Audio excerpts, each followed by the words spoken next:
Good morning. Welcome to the Long Live Alternative Parties podcast. Free Press Media Press Inc., an alternative parties books publisher, sponsors this podcast. I'm Andrew Bouchard.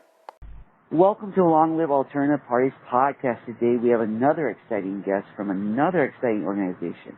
We have Greg Dennis of Voter Choice Massachusetts. So welcome to the podcast, Greg. Thanks. It's great to be here. Greg, if we can get started by you kindly giving us an introduction to yourself, a brief biographical sketch. Sure.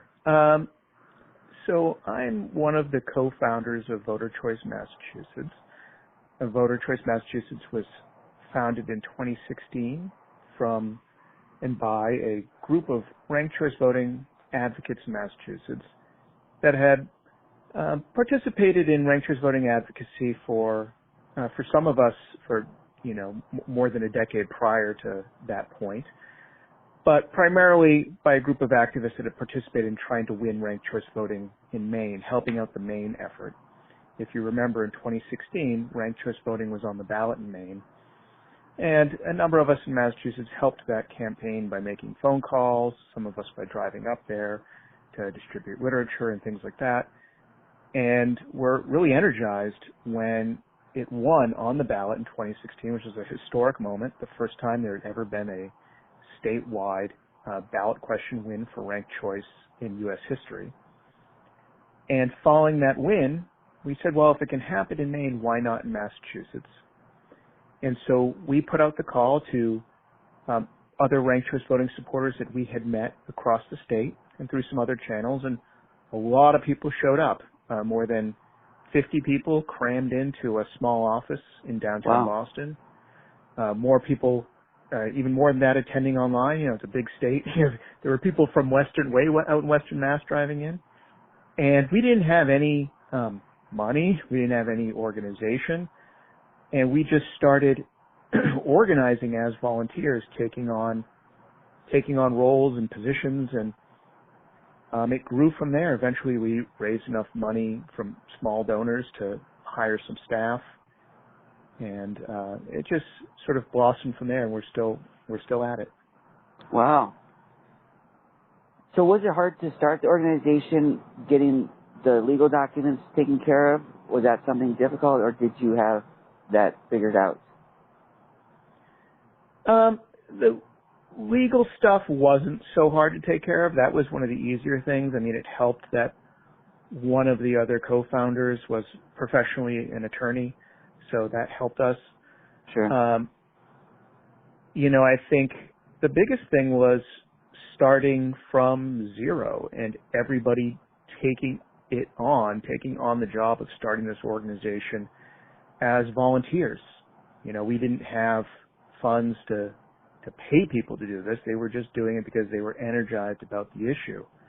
And we had people with some just very, very good talents donating their time to make it successful. And, from there, we've had, a number of successes that I'm sure we'll talk about. Happy to talk about those. Sure. So you mentioned that you founded the organization. What leadership role do you currently serve with the organization? Right now, from the beginning, I've held the title of sort of policy director. Okay. I'm policy director for the organization. And that basically means, I think about what is the legislation that we are putting forward and in what form. I look into some of the, technical and logistical details of implementation and things like that. And right now I'm also president of the board. So president of the board. Those are sort of the two hats I wear at the moment. So what does the board do in your organization? The board oversees the activities of the organization. We make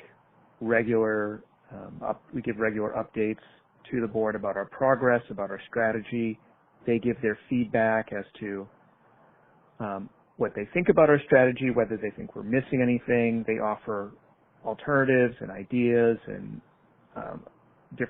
just all kinds of contributions And, the people involved on the board are people that have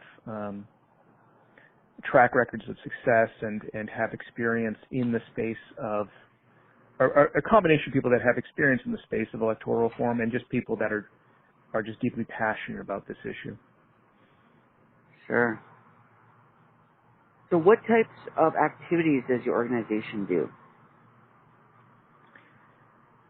Right. So that has changed a little bit over the years. And, going back to 2016, the main sort of activities of the organization were recruitment of new members, finding people throughout Massachusetts that were interested in this issue.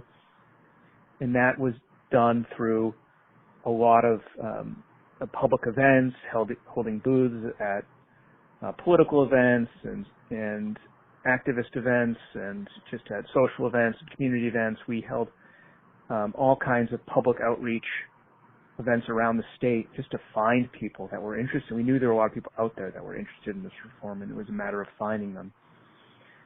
And we gave a lot of talks throughout the state. We talked to League of Women Voters chapters, to Democratic and Republican town and city committees, to third-party groups, minor party groups, to Rotary clubs, to anybody that would listen and was interested. We gave talks all around the state about the benefits of ranked choice voting, and particularly the benefits of ranked choice voting to Massachusetts. So it was a lot of recruitment and education, and eventually we formed a lobbying arm to lobby for legislation. And so we did that. We knew that legislation, particularly electoral reform legislation, can take a very long time to pass through the Massachusetts State House. That has been just the history of electoral reform legislation in Massachusetts. It has not had an easy go, especially the first time through the State House. And then, a number of us decided to try to run a ballot question for ranked choice voting in Massachusetts. You may remember this, the 2020 ballot question, the Yes on 2 campaign for ranked choice voting. And, the aim there was sort of, let's emulate the success of Maine. And if we do that, we can win ranked choice voting in Massachusetts. And the win in Maine, was due to a number of things, but one of the things they got right was holding really hundreds and hundreds of these small in-person events around the state to teach people what ranked choice voting is and how it works. Because the biggest enemy to the reform is not sort of people who understand what it is and are opposed. It's just people that just don't know what it is. They haven't heard of it, or they've heard a little bit about it, but they're not quite sure what it is. And if people don't know what something is, they tend to vote no. It's a question mark. So we had a plan of emulating that success and holding lots of these in-person events. And then COVID happened, and we couldn't hold lots of these in-person events anymore. And so that really threw a wrench into the field campaign strategy for that ballot question. And that, plus a few other factors, led the ballot question to lose in 2020. But the silver lining there was, the ballot question built, or as a result of that, built a really large list of supporters of ranked choice voting statewide, and increased the name recognition of it and the understanding of it. And to the point where we really don't have to focus too much on identifying new supporters throughout the state. We've identified a really huge list of supporters around the state. And the focus now is on trying to win ranked choice voting at the local level in cities and towns for their local elections, for city and town elections. And that's having a lot of success. Even prior to the ballot question, as a result of our ranked choice voting advocacy around the state, the city of East Hampton passed ranked choice voting in 2019 and had their first ranked choice voting election last year in 2021. Awesome. And actually, the city of Amherst included ranked choice voting in their charter in 2018. In their first use of the new system will be next year in 2023. Last year, We also had a positive vote for ranked choice voting at the Arlington town meeting. And we had a positive vote to create a ranked choice voting study committee in Brookline, when that study committee is now forming. And we're also looking forward to a positive vote from the Northampton City Council soon for ranked choice voting. So we have a number of efforts going on around the state at the city and town level, really moving ranked choice voting forward. So we're looking at doubling or tripling the number of cities and towns in the state that use ranked choice voting over the next few years, and that's pretty exciting. Sounds like you got a lot of good stuff going. Good job. Thank you. Most of our audience is involved in alternative parties and or election reform organizations, so they're probably familiar with ranked choice voting. In case somebody hasn't heard of ranked choice voting, kindly give an overview of what it is. Absolutely. Right. So in most elections today, you go into the voting booth, you are limited to marking one candidate on the ballot. With ranked choice voting, you can still choose just one candidate as you do today, but you have the added option of ranking backup choices, second choice, a third choice, and so on, as many or as few choices as you wish.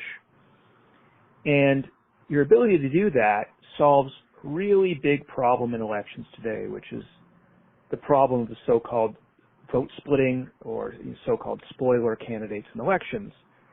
I'm sure a lot of your audience has been in the position of wanting to vote for a minor party candidate, but they may have felt conflicted if they thought by doing so they might sort of quote-unquote spoil the chances for the major party candidate that they liked second best, spoil their chances of winning. And we've seen, through history, minor party candidates labeled as spoilers, told to get out of the race, and, just disparaged in a variety of ways. And to the extent to which they're covered in the media, it tends to be, well, what do you think your impact is going to be on the two major party candidates? Very few questions about what they actually stand for, about their issues, about their policies, and so on. And this can create a kind of cycle of delegitimacy where, these candidates are just delegitimized. Their major media outlets often refuse to take them seriously and actually talk about their issues and what they stand for, and just call them spoilers and write about them in a way that just limits it to their impact on the so-called horse race between the two major party candidates. And ranked choice voting eliminates this problem because it gives people the ability to rank that minor party candidate first, regardless of the likelihood of them winning, and then rank, a major party candidate second if a major party candidate is their true second choice. If they don't have a genuine second choice, they don't have to rank it. But if there is a major party candidate that is their second choice, they can mark that as their backup. And if the, prognosticators are right that the minor party candidate doesn't have enough support to win, well, then that vote will transfer to their second choice. But it ends up being, this idea that you have to vote for a major party candidate as your first choice ends up being a self-fulfilling prophecy. It makes it impossible, in many cases, or at least very, very difficult for a minor party candidate campaign to really get off the ground. Because you're told you can't vote for them, and you're told, that they can't win, and so then people don't vote for them because they can't win. And if we can change that, with ranked choice voting, we can reverse that cycle. Instead, turn it into a cycle of legitimacy. Immediately with ranked choice voting, we will see more minor party candidates being the first choice of supporters. And it means that, the extent that media outlets cover what these campaigns are doing, they're not going to be able to merely say what's your impact on the top two candidates because, these candidates aren't playing the spoiler anymore. And it also, interestingly, sort of reverses some of the, let's talk about televised debates. We know that minor party candidates are often excluded from televised debates. And Yes. Despite all of the progress that's made in sort of getting candidates' messages out online, there's still millions of people that depend upon these televised debates to know that candidates actually exist and what they stand for in any way. You just cannot really break through and get your message to break through without participating in these debates. And we've seen major party candidates put a lot of effort in excluding minor party candidates from debates under this, spoiler theory. Well, that incentive kind of reverses itself. And just to take one example, we know in the 2000 presidential election how, Al Gore didn't want Ralph Nader in the debates, and George Bush didn't want Pat Buchanan in the debates, so on. You could look at, last election with Jill Stein and Gary Johnson and their exclusion from the presidential debates because the major party candidates were concerned about what impact they would have on them if they were present. Well, now, if I'm, say, let's go reach back to 2000, if I'm Al Gore, right, I want Ralph Nader in that debate because every additional voter that he pulls out, that he gets to the polls, has some greater likelihood of being a second choice for Nader, should Nader not place first, right? So, it changes the incentive.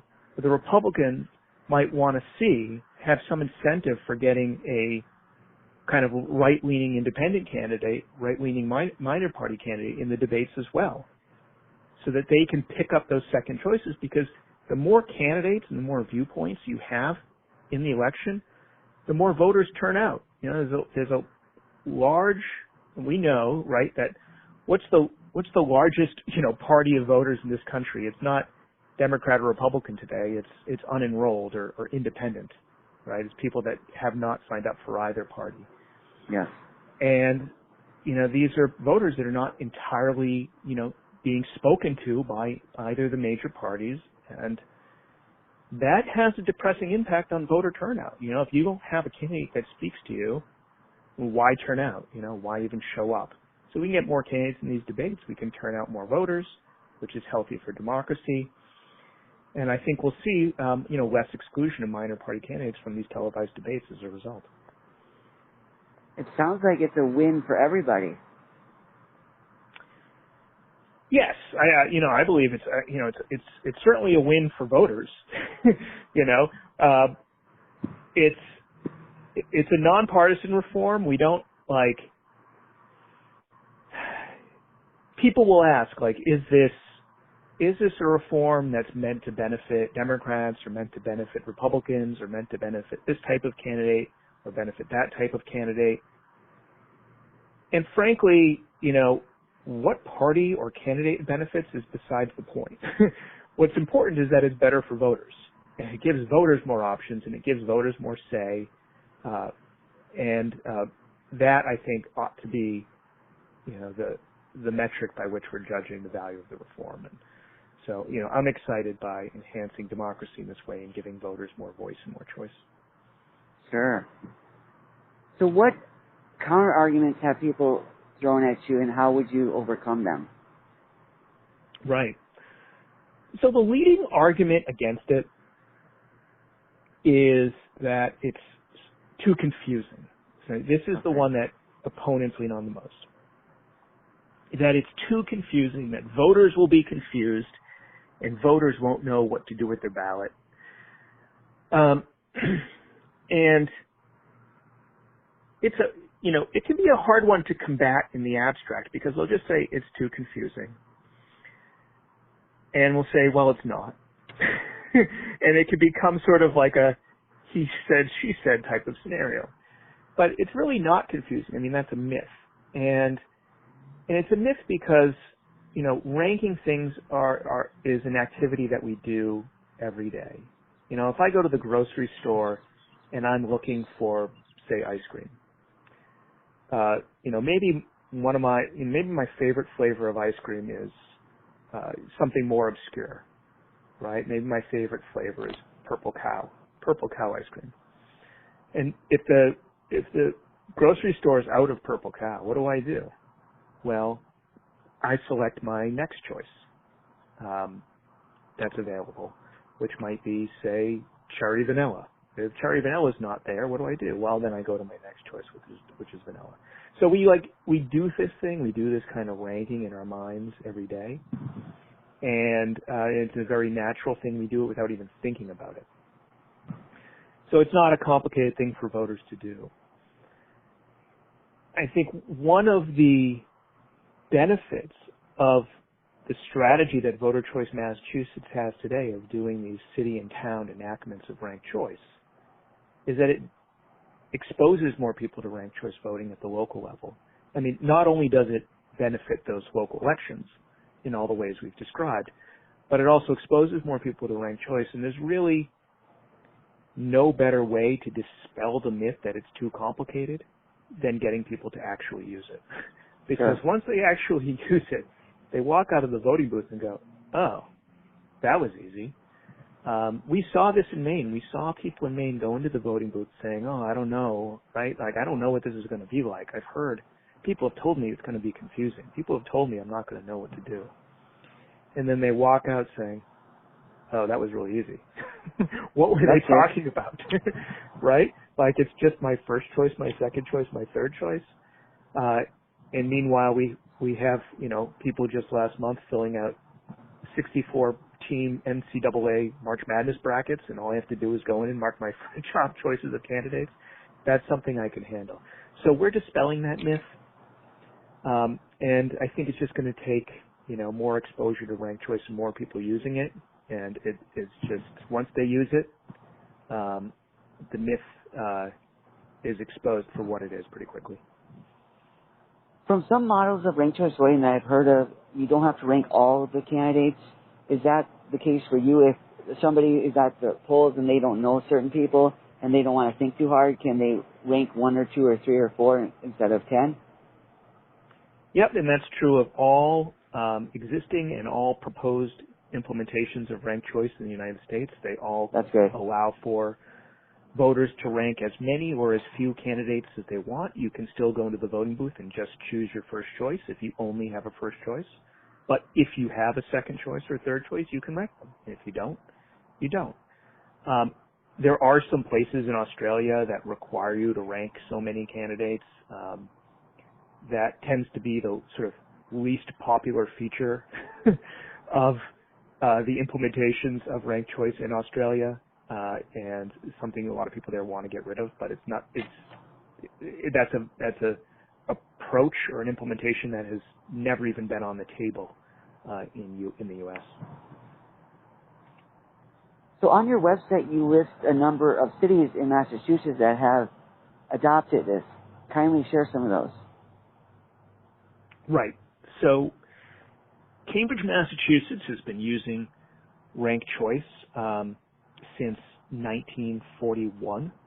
Oh my. Been using it for a very long period of time. East Hampton, again, adopted in 2019 and had their first run in last year in 2021.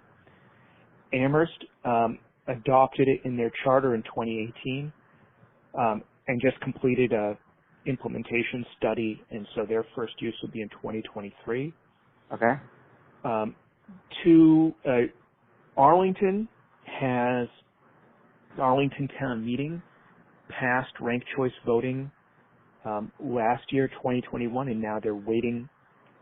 One of the things about enacting this is it goes through this process in the state called home rule, where in most cases the way it works is the city or town submits legislation to the legislature saying, I want to use this voting system, and then you got to wait for the legislature to approve of it. That's what happened in East Hampton.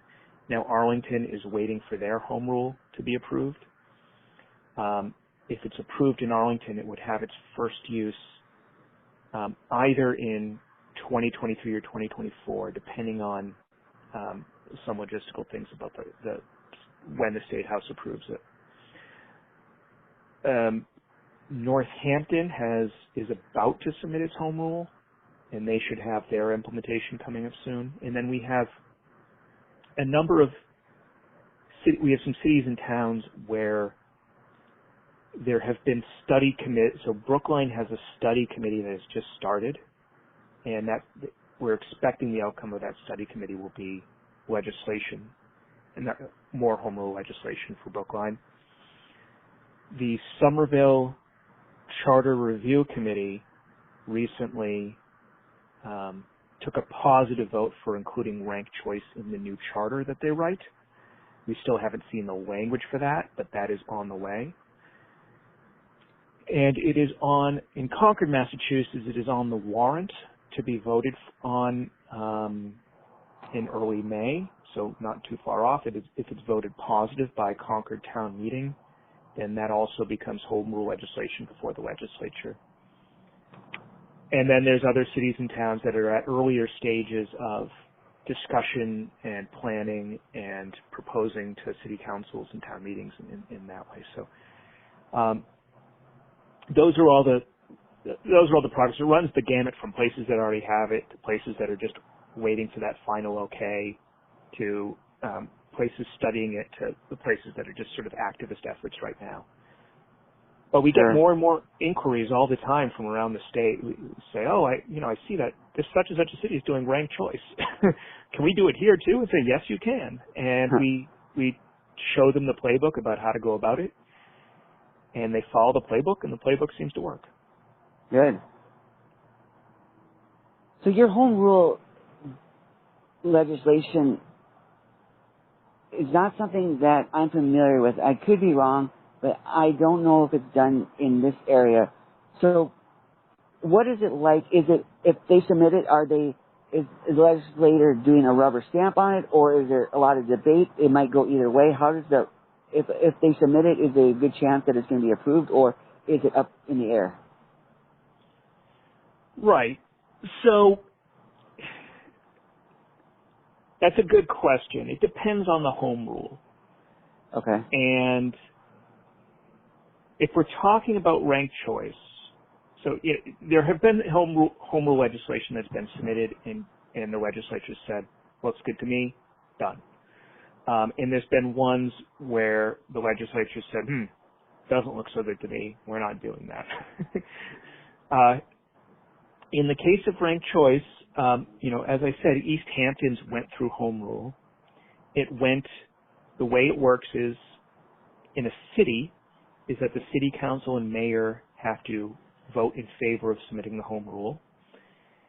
And if they do, that becomes the local state rep and usually state senator that represent that city submit the home rule legislation to the State House, and then it appears before a committee. Ranked choice voting these ranked choice voting home rules will either appear before the Election Laws Committee or before the Committee on Municipalities. This is getting a little bit into the weeds, but and the committee holds a hearing on that bill, as it holds a hearing on any bill before the committee. And East Hamptons appeared before the Municipalities Committee, and the Municipalities Committee said, okay, approved it. And once it's reported favorably by the committee, it heads to a vote by both houses of the state legislature, and then to be signed by the governor. And that's what happens with East Hamptons. Arlington's home rule and Amherst's are before the Election Laws Committee, not the Municipalities Committee. And we are waiting. We've gotten word that they will report it favorably, but we haven't actually seen that yet. So we are waiting to see what the Election Laws Committee does. And our anticipation is that they'll approve it favorably, but, we don't want to count our chickens before they hatch. Yes. So when they don't support it, what reasons do they usually give? Well, we haven't had a case yet where a committee has declined to support ranked choice. We had the positive vote from the Municipalities Committee, and we have signals of a positive vote at the Election Laws Committee. And we haven't heard otherwise yet. What might they say is, who knows? They might offer some of the same counter arguments you would just hear for it anywhere, like, you might hear, it's too confusing or something. But it's I don't think there's any good arguments, right? Even if you believe the too confusing argument, well, you have a case where the city or town is saying, no, we want this, right? So who is it for the legislature to say, no, we disagree that you want this, right? So, so I don't think there's any good reasons, but one of the problems also, and this relates to the legislature, one of the problems with the legislature is that these committee votes that are held are completely secret. Oh my. So unlike a number of other states, in other states, if a committee holds a vote whether to approve a legislation, you see how the actual committee members voted. So you can hold them accountable for it. In Massachusetts, you cannot see how the committees vote on these bills before them. So you have no idea. And so they don't make their committee votes public, and their rationales are typically not public either, which is why we have little information about how they feel on certain things in the past. And they rarely vote things down. They will either vote things favorably, or they will, quote unquote, send it to study. But send it to study means it's killed. Oh no. So the way they vote things down is by sending them to study. But there's never any study that happens, right? It's just gone. So we're hoping that the Election Laws Committee does not send these to study. We're not anticipating that they will. There's some very good members, very smart members there that, typically do their job and understand the value of this, and we don't have any reason to believe they will. But we're still waiting for that final approval for a couple of cities and towns right now. Sure. So since your organization has succeeded both in the sense of number of members and also in your accomplishments, what tips do you have for people who are involved in political parties and or election reform organizations for growing a successful organization?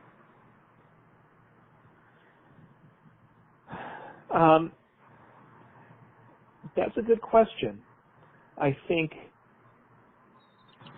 what we focused on originally was primarily three things. We focused on people, money, and endorsements.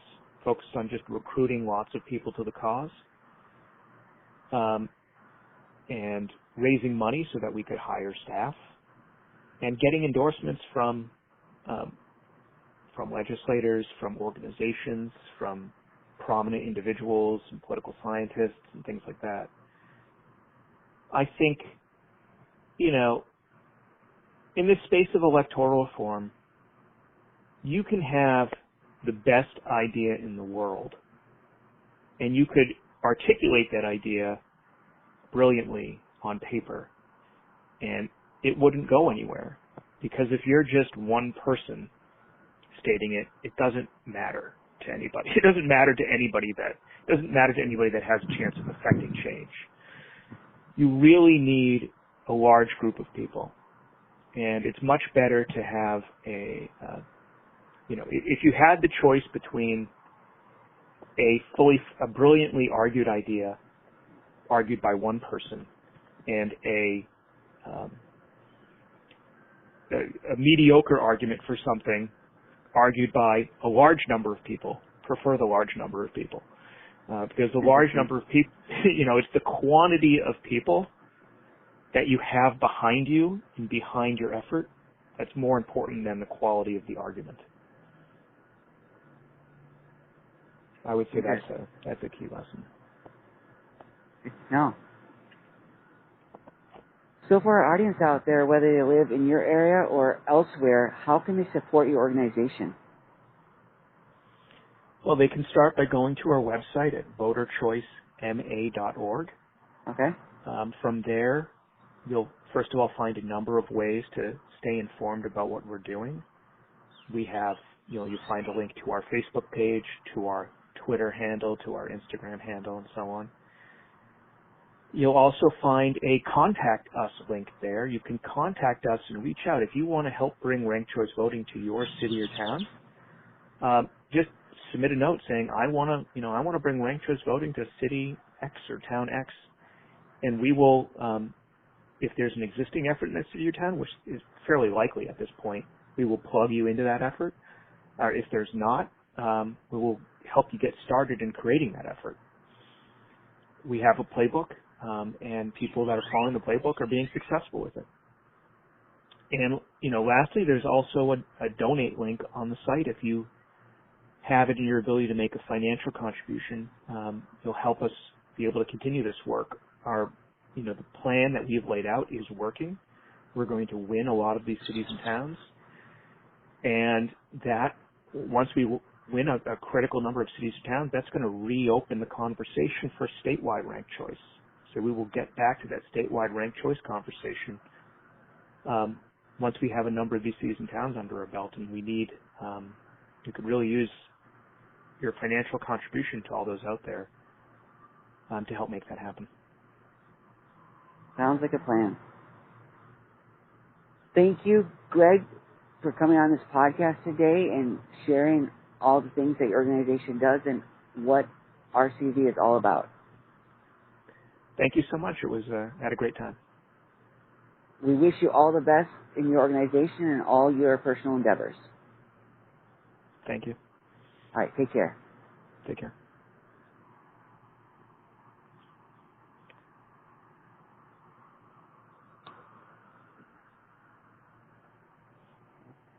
So,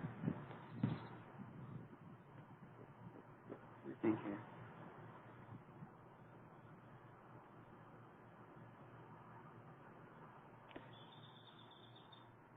Is the recording stopped?